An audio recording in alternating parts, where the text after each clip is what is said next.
Okay, let's be honest. You just walked out of a movie like Weapons.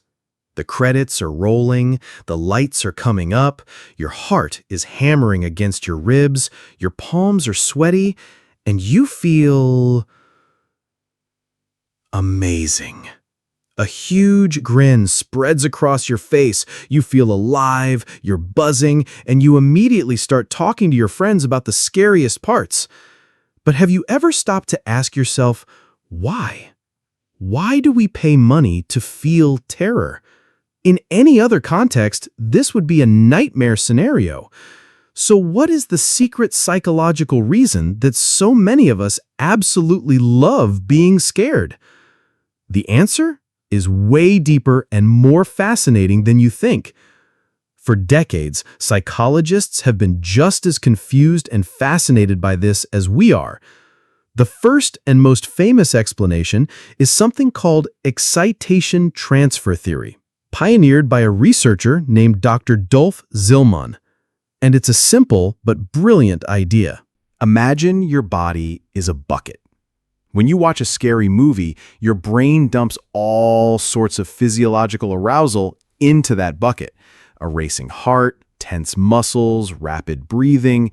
It's the classic fight or flight response.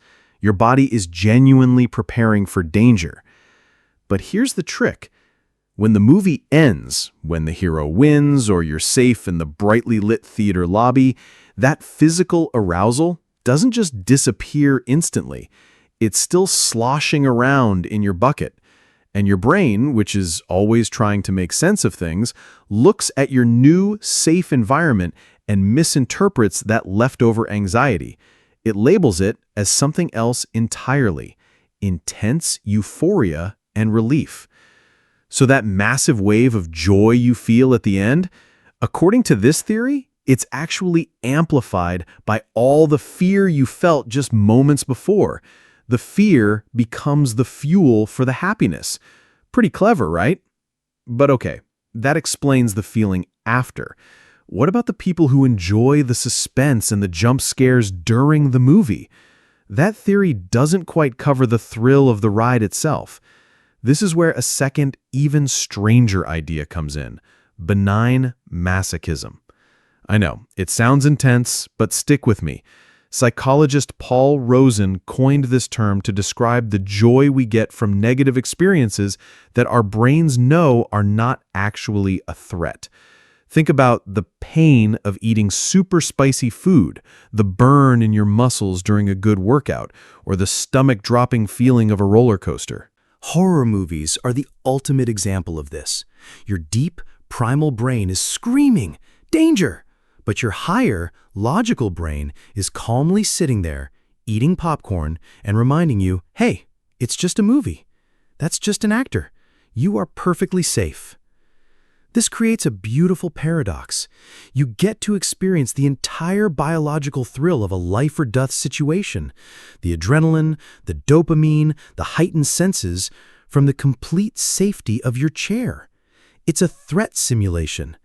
You get all the evolutionary benefits of a near-miss experience with zero actual risk. You are, in essence, a tourist in the world of terror. Let me know in the comments, are you someone who only feels good after a scary movie, or do you love the thrill during it? I'm genuinely curious to see the split. So, the real answer isn't one or the other. It's a powerful combination, a perfect psychological cocktail. First, you have the benign masochism, letting you enjoy the ride, safely exploring the boundaries of your own fear. It's a dance between your primal brain and your modern logical mind. Then, as you survive each jump scare and tense moment, you get a little hit of dopamine and a surge of confidence. Psychologists call this mastery experience. You faced the monster and you won. This builds resilience. You're teaching yourself that you can handle stress and come out okay on the other side.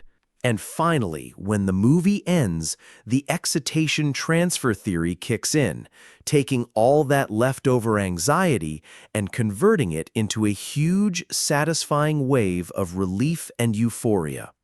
You went in, You faced the darkness, you mastered your fear, and you walked out stronger, all for the price of a movie ticket. It's not just entertainment, it's an emotional workout. But this opens up even bigger questions, doesn't it? If we enjoy this safe fear, does the type of fear matter? Is the psychological thrill of a ghost story different from the visceral fear of a creature feature? And in a world that is often chaotic and genuinely scary, is our love for controlled, fictional horror a way of trying to process our real-world anxieties? Are we just trying to feel a sense of control over the one thing we can never truly control? Fear itself? Maybe we have it all backwards. We think of horror movies as a journey into darkness, but perhaps they're really a celebration of safety. We don't watch to experience the monster. We watch to experience the feeling of knowing the monster isn't real. It's a metaphorical shift in perspective. The entire experience is a carefully constructed flight simulator for our emotions, designed to remind us in the most visceral way possible that we are alive, we are resilient, and for this moment right here, we are safe. And in a world full of real monsters, that's a feeling worth paying for. What's your favorite scary movie that gave you that exact feeling? Drop it in the comments below. I'd love to check it out.